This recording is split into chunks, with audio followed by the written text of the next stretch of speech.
Hi, Anime Scar here. I brought you the best anime of summer 2024. Rick was just your average dude in a freaking fantasy world packed with magic and crazy adventures.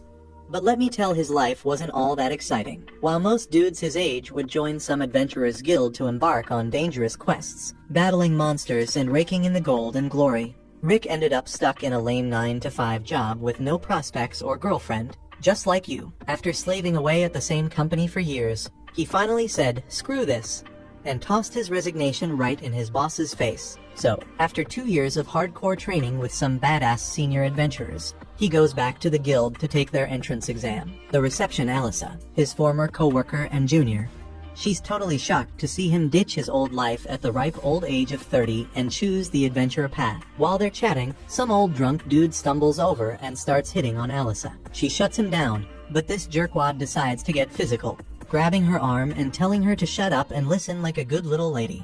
That's when Rick steps in cool as a cucumber and tells the guy to back the hell off, grabbing him by the gut. Next thing you know, the dude starts foaming at the mouth and gets knocked the EFF out.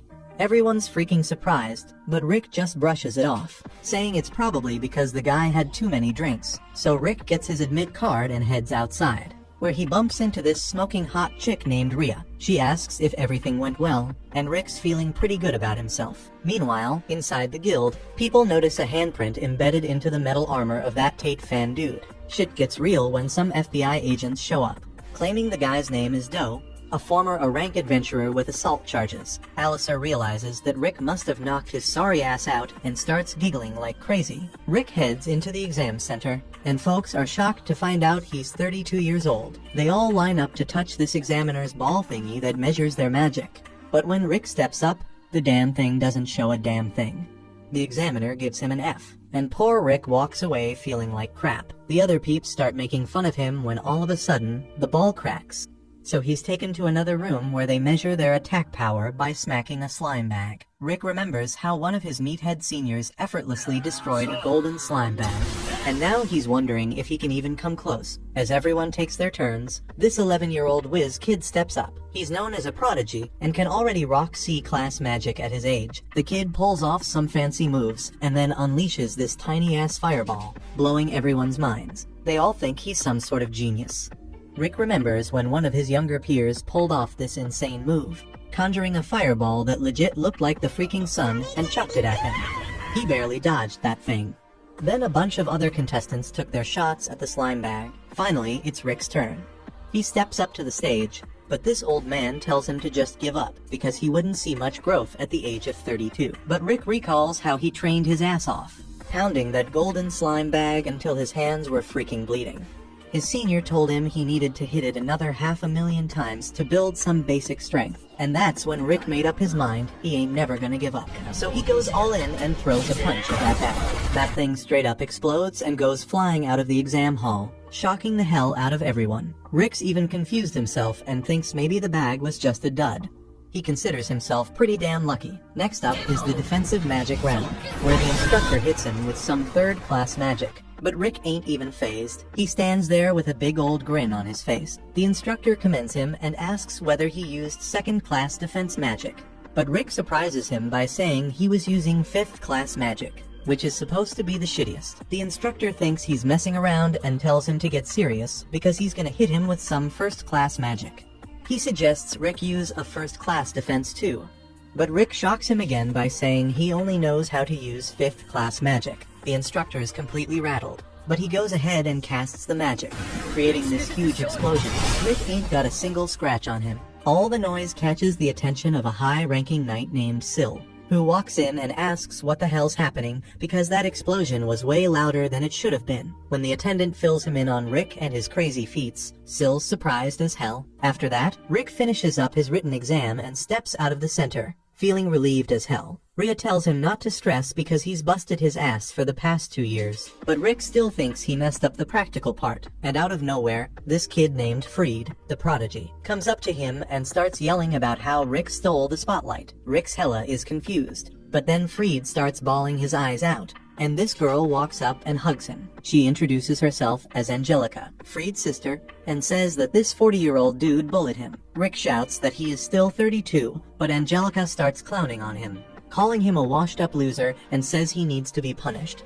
She throws a glove at his feet and tells him to fight her. Now Rick ain't looking for a fight, so he just picks up the glove because it's getting all dirty on the ground.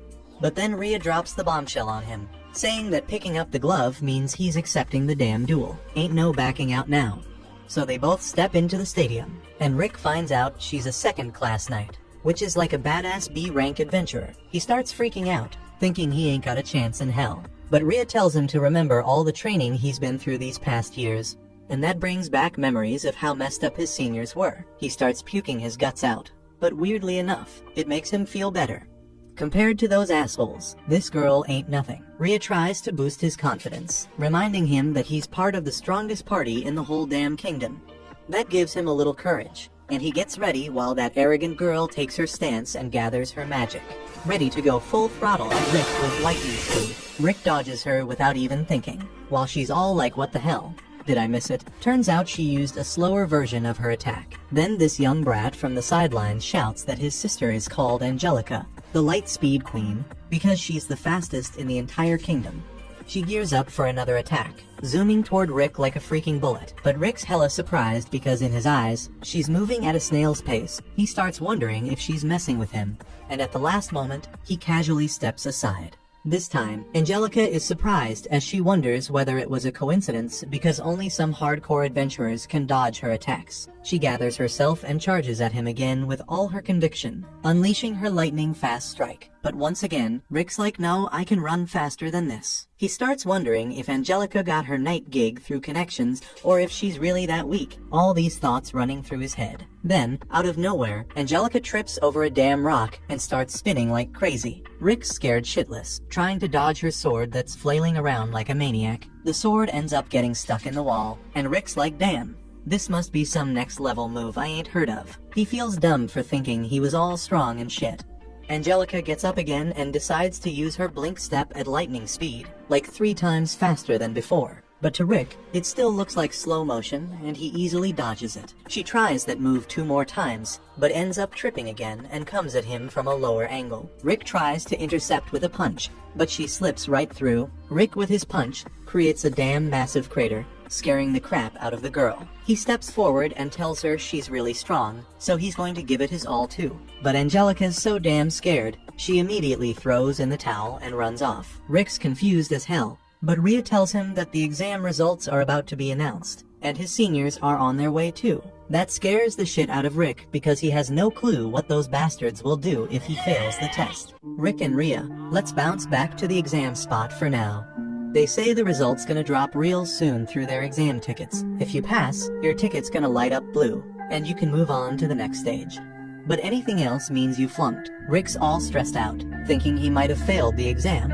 So Rhea tries to calm him down, telling him he did great. Rick thinks Rhea's cool as hell for trying to boost his spirits, and if he was 10 years younger, he'd totally put a ring on her finger. But she's got a scary side too, warning him that she'll triple his training if he fails somehow. Right then, Rick's card starts glowing.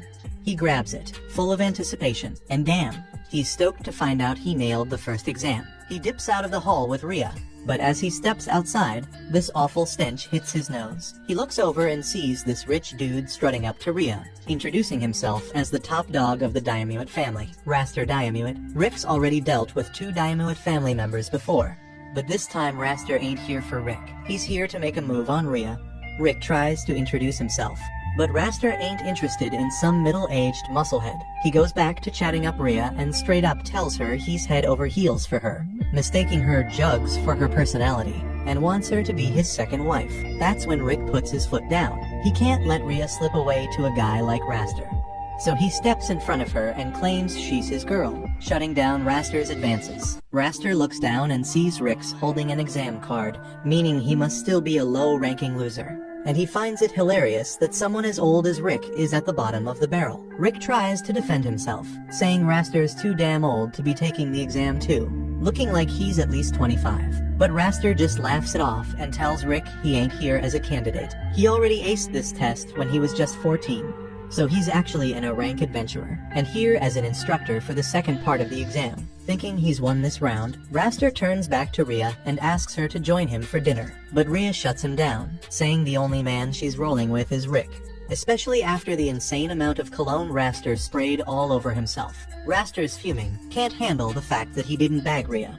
So he swears that if he ends up in charge of Rick's exam, he's gonna make sure Rick suffers big time, and that Rhea falls for him. After Raster storms off, Rick prays he won't have to deal with him during the exam. But then he notices Rhea still holding on to him, and he jumps back in embarrassment. He apologizes to her for claiming she's his girl out of nowhere. But Rhea tells him there's no need to be sorry because he did it to fend off Raster, and it made her really happy. Meanwhile, Raster's boiling with rage because he couldn't make Rhea his second wife and lost her to a middle-aged dude, of all people. Just then, his two siblings come running up to him. Freed's griping about some old man messing with him during the exam, while Angelica's whining about losing a duel to the same old man who wanted her as his servant. So Raster, that dude from the Diamond family, is all pissed because someone dissed his family, but when he finds out it's Rick, he gets this evil grin because now he's got an excuse for payback. Fast forward, and the mock battles are about to start. Rick's mad nervous. Rhea tells him to hold back during the exam, but Rick's confused.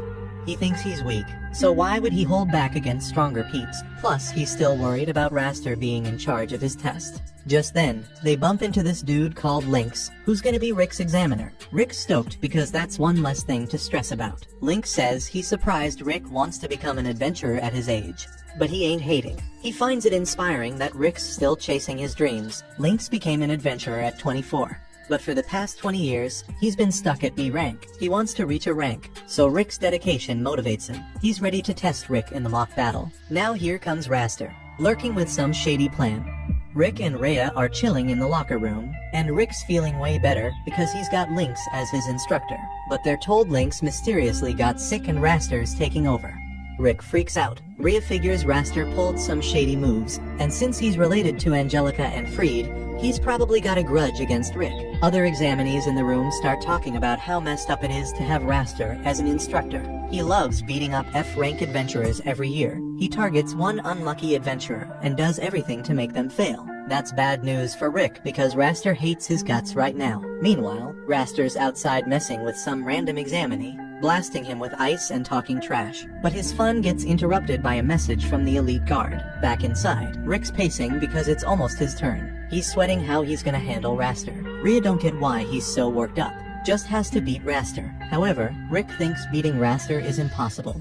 Raster's a respected A-rank adventurer, while Rick's stuck at F-rank. He thinks he'll straight up die if he faces Raster. But if he backs out, he'll be stuck with triple the training. Rhea steps up to Rick and straight up asks if he's got zero confidence in his skills. Rick genuinely thinks he's a garbage adventurer because he switched to this job too late in life. Everyone's always telling him he's too damn old for it. But Rhea shuts that noise down and tells him not to let other peeps' opinions shake his confidence. All that matters is that she believes in him, even if Rick can't believe in himself. She wants him to trust her judgment when she says he can win. Rick appreciates her kind words and starts feeling way more confident. Right then, this mysterious cloaked boy rolls up to Rick and offers him some free fortune telling. He's all like no shady stuff, even though it seems hella sketchy. Rick decides to give it a shot. But just as Rick's about to sit down, Rhea peeps a magic circle on the chair. She tries to warn Rick that it's a trap, but she's too late. Rick gets teleported away in a hot second. Turns out, the boy was none other than Freed, and he's feeling pretty damn pleased with himself for tricking Rick into falling for his trap. But he should have thought about teleporting him out of there because Rhea's furious. She grabs Freed by the collar and blows a hole through the wall.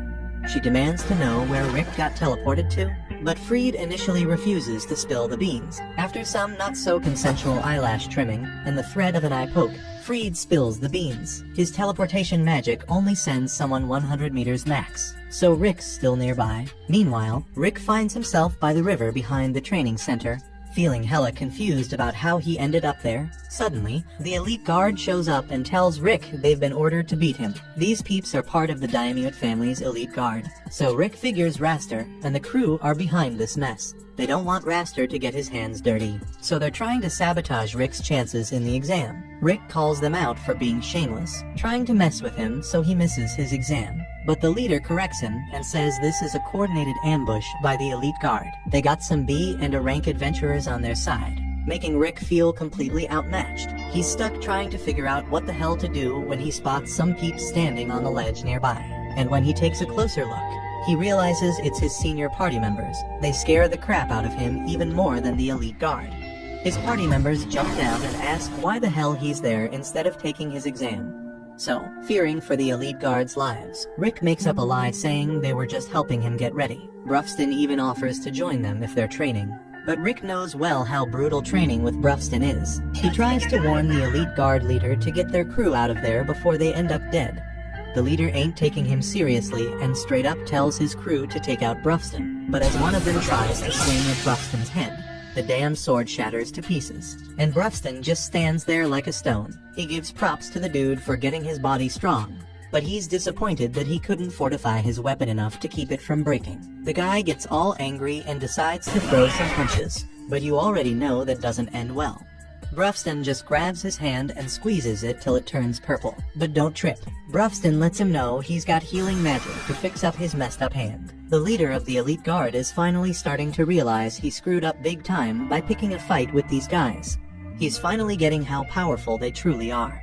While all that's going down, Mizette asks Rick if the elite guard is really there to start some drama with him. Rick confirms it, so Mizette says he'll handle it peaceably. Then he pulls out a badass super fire barrel MP3 rifle and starts blasting anyone in range, leaving them all lying limp on the ground. Rick flips out, yelling at him for straight up killing everyone when he said he'd resolve things peacefully. But Mizette insists that none of them are actually dead yet. Some fool probably tries to take a Lycer hostage to gain the upper hand, but he has no clue how badly he just screwed up. Even Brufston warns him to back the hell away from her if he wants to live.